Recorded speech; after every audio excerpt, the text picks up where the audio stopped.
Hi guys, today I am excited to be sharing PowerShell GPT's keyword command feature. Let's dive in. For this demo, we're going to use the browser. Computer, show browser. With keyword commands, you can dynamically modify saved JavaScript as you execute it. This allows you to create totally versatile commands. Here we can enter JavaScript and inject it into the browser. I'm going to show you how keyword commands work with a simple JavaScript alert. Normally, whatever you put in between these quotes will appear in the alert.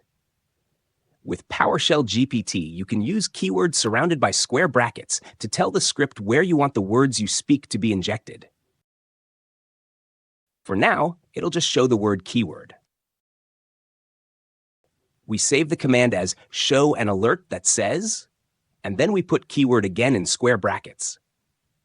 Then when we say the command, whatever we say in place of keyword will replace where we put keyword in the code. Essentially, we're adding a vocal variable. Let me just slide this over here so you can see the voice recognition. Okay, now let's run the command we just saved. Computer, show an alert that says PowerShell GPT is amazing. The JavaScript we saved will be injected into the browser with keyword being replaced with what I said.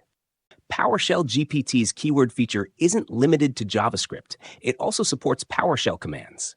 This opens up endless possibilities for creating dynamic custom voice commands to control your system and browser. Up next is an introduction to the Agent Bridge, so stay tuned. As always, have fun and stay safe.